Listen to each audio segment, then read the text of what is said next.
Buses de la computadora. Parte 2. En esta segunda parte de la clase vas a identificar las especificaciones principales de los buses de computadora, clasificados en niveles estándar, y que deben ser considerados por los fabricantes de equipo durante el rediseño de los módulos, para asegurar la compatibilidad con los existentes. Para fines prácticos, debes identificar los siguientes niveles. Eléctrico. Define los valores de las tensiones de alimentación y límites de valores eléctricos de las señales lógicas.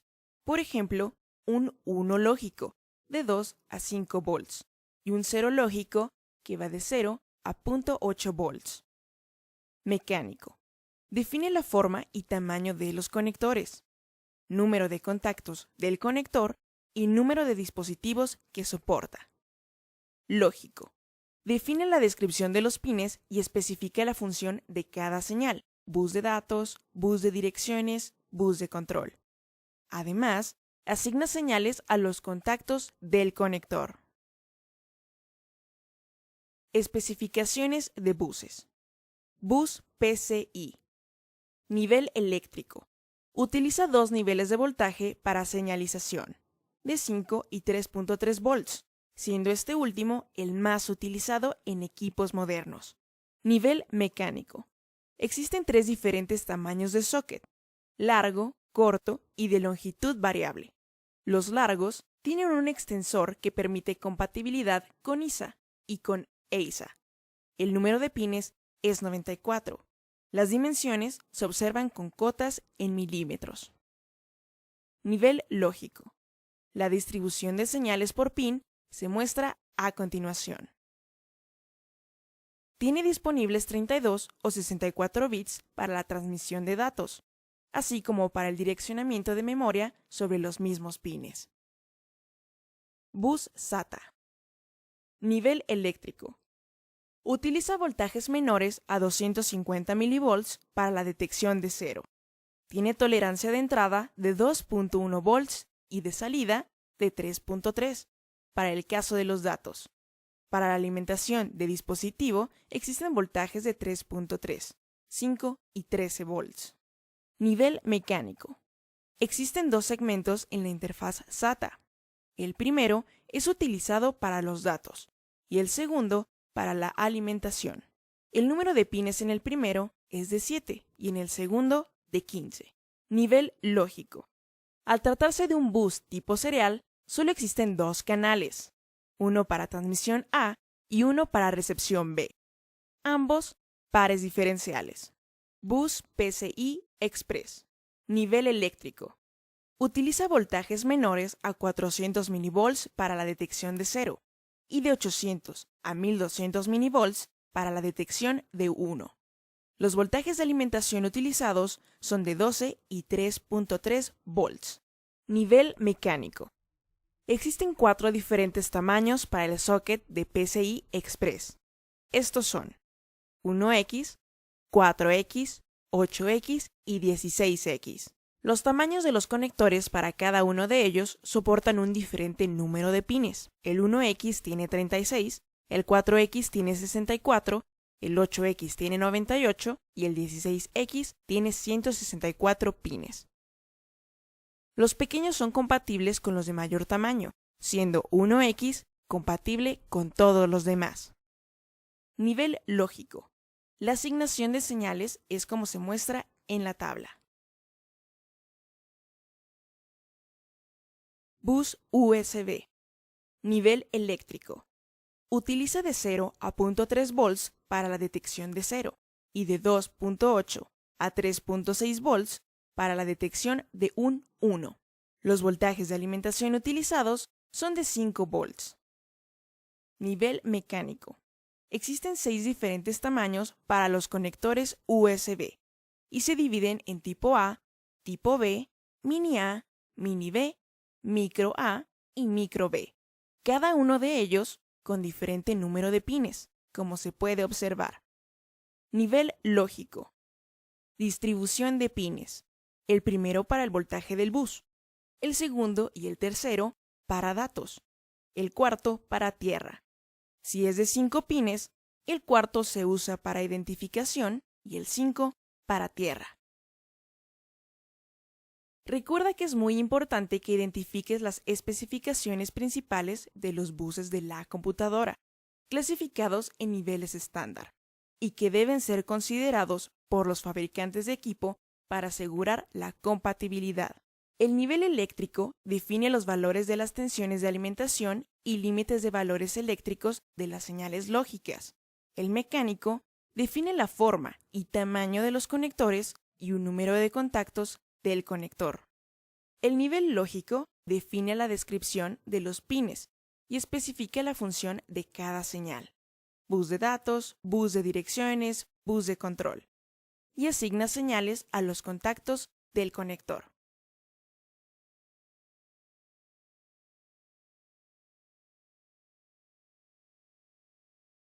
Uso del multímetro para corriente directa. El multímetro es un dispositivo de medición de voltajes, corrientes, resistencia y otros parámetros. A continuación verás cómo utilizar el multímetro para realizar mediciones de parámetros eléctricos. Medición de voltaje. La medición de voltaje es indispensable para saber si los componentes de la computadora están siendo correctamente alimentados y descartar fallas en la fuente de alimentación. Para ello, se debe colocar la perilla del medidor en la opción de voltaje de corriente directa o en el icono que lo representa. Después, ajustar al rango que se utilizará. Los voltajes de una computadora no exceden los 15 volts ni son menores a 250 milivolts, por lo que debes seleccionar el rango adecuado. Hay unos multímetros que son autorrango y no necesitan este ajuste. Se puede medir un voltaje absoluto colocando la punta negra en tierra y la roja en el punto a medir. De esta forma conocerás el valor discriminando el circuito. También se puede medir el voltaje en el circuito. Para esto, se debe tener conocimiento del circuito eléctrico a medir y colocar las puntas en paralelo al elemento deseado. Para la medición de corriente, hay que posicionar la perilla del multímetro en el icono correspondiente. De igual manera, se tiene que ajustar la escala para no dañarlo.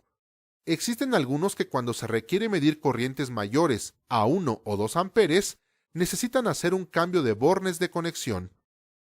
Para realizar la medición, el proceso es más complicado, ya que el multímetro se debe colocar en serie, es decir, las puntas del medidor deben dar continuidad al circuito que se quiere medir.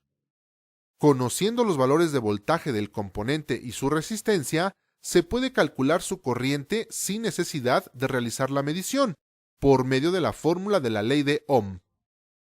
Las corrientes en los circuitos de la computadora oscilan entre los miliamperes y 50 amperes, para el caso de las tarjetas de video, que son las que tienen un consumo mayor. Para la medición de resistencia, es necesario cambiar la perilla del medidor al símbolo de ohms. También es necesario que ajustes la escala si no se cuenta con autorrango. La medición de resistencia en las computadoras es muy útil, debido a que puedes conocer si el circuito tiene la resistencia correcta, es decir, cuando existen falsos contactos, la resistencia entre un elemento y otro puede elevarse demasiado, lo que ocasiona que el circuito se desestabilice. La conexión del multímetro se realiza en paralelo al componente que se quiere medir. En la reparación de computadoras, una de las funciones que más utilizarás del multímetro es el medidor de continuidad, el cual produce un sonido cuando el circuito medido tiene continuidad. De esta manera, determinarás si una pista se encuentra correcta o si un componente está mal soldado o haciendo falso contacto. La medición se realiza en serie y la colocación de las puntas es indistinta, ya que no hay polaridad que se deba cuidar. Para realizar esta medición, debes quitar la alimentación del circuito a medir. La medición de diodos es otra función dentro de los multímetros, que es útil en la revisión de los circuitos de la computadora, ya que para el control de corrientes de retorno o para la rectificación de corriente alterna son usados. La perilla debe ser colocada en el símbolo de diodo y las puntas deben posicionarse, la negra en el cátodo del diodo y la roja en el ánodo. Previamente, el circuito debe ser desenergizado. En las mediciones que requieran que la computadora esté energizada, procura que las puntas del multímetro sean las únicas que estén en contacto con el elemento a medir, para evitar un cortocircuito. Recuerda, el multímetro es un dispositivo que te ayudará a medir voltajes, corrientes, resistencia y otros parámetros. La medición de voltaje en corriente continua es la opción más usada en la solución de fallas en equipos de cómputo. La medición de corriente requiere la apertura del circuito para colocar el multímetro en serie, lo cual es complejo tratándose de circuitos tan pequeños. La medición de resistencia se realiza en paralelo. La medición de continuidad permite establecer si existe una apertura en el circuito o se encuentra desoldado un elemento. Estas mediciones se realizan con el circuito desenergizado.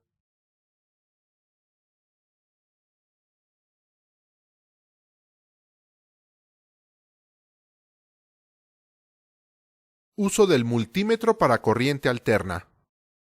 Como se mencionó en la clase anterior, el multímetro permite la medición de varios parámetros en corriente continua. Ahora veremos las mediciones que se pueden hacer en corriente alterna. Si bien es cierto que todos los componentes internos de la computadora utilizan corriente directa para su funcionamiento, existe un elemento que concentra la corriente alterna, y sin este, los demás no podrían ser energizados. Este elemento es la fuente de alimentación. Los parámetros en corriente alterna que puedes medir con el multímetro son voltaje, corriente y frecuencia. Para la medición del voltaje en corriente alterna, coloca la perilla en el icono tal como se muestra. Posteriormente, coloca las puntas del multímetro en paralelo al elemento que deseas medir, en caso de querer conocer el voltaje en el circuito. Para conocer el voltaje con respecto a tierra, se debe colocar una de las puntas en el chasis de la computadora o fuente de alimentación, y la otra en el componente en donde se quiere conocer el voltaje. En el caso de la corriente alterna, es indistinto cómo coloques las puntas, ya que no existen valores negativos que se muestren en la pantalla. Este voltaje de corriente alterna es muy importante medirlo cuando se tiene una fuente de alimentación dañada, el cual se localiza en la entrada de la fuente antes del puente rectificador. Para medir corriente alterna, debes abrir el circuito a verificar para que el multímetro pueda ser colocado en serie al circuito. Cuando las corrientes a medir se cree que son grandes, debes escoger la escala mayor y cambiar de borne la punta roja, de acuerdo al modelo del fabricante, y evitar un daño en el equipo de medición. El multímetro tiene un fusible de protección para evitar que se dañe. La medición de corriente alterna te será útil para conocer si existe daño en algún componente de entrada de la fuente de alimentación, ya que en ocasiones, cuando un sobrevoltaje se da, se llegan a dañar, ocasionando un cortocircuito. Debes tener precaución en la medición de la corriente de la fuente de alimentación, para resguardar tu seguridad, ya que éstas consumen 2 o más amperes. Para que midas frecuencias, debes girar la perilla al icono de Hertz y conectar en paralelo al elemento a medir. Es conveniente medir si la frecuencia de entrada no está siendo afectada, ya que la fuente, al ser de tipo conmutada, es sensible a variaciones de frecuencias, es decir, si la frecuencia de entrada es diferente de 60 Hz, es muy posible que exista ruido en la línea o que algún componente se encuentre metiendo armónicos al voltaje de entrada, causando fallas en la fuente de alimentación. Como medida de seguridad, debes tener cuidado en la manipulación de los cables y puntas, ya que existe riesgo de electrocución. Debes evitar el uso de objetos metálicos como anillos, pulseras o cadenas. El uso de mesas de trabajo sin bordes ni patas metálicas es recomendado. Recuerda, el uso del multímetro en corriente alterna solo es necesario en mediciones dentro de la fuente de alimentación. El voltaje de corriente alterna se mide hasta el puente rectificador de la fuente de alimentación, ya que después se trata de corriente continua. Se realiza la conexión en paralelo con respecto al componente a medir. La corriente alterna se mide en serie con el elemento a medir. Se debe tener mucha precaución en la medición de la corriente, ya que cuando ésta tiene carga, tiene un consumo de 2 o más amperes. La frecuencia debe medirse en paralelo y para la línea de entrada no debe exceder los 60 Hz. Como medida de seguridad, ten cuidado en la manipulación de los cables y puntas, ya que existe riesgo de electrocución. Debes quitarte todos los objetos metálicos como anillos, pulseras o cadenas y utilizar mesas de trabajo sin bordes ni patas metálicas.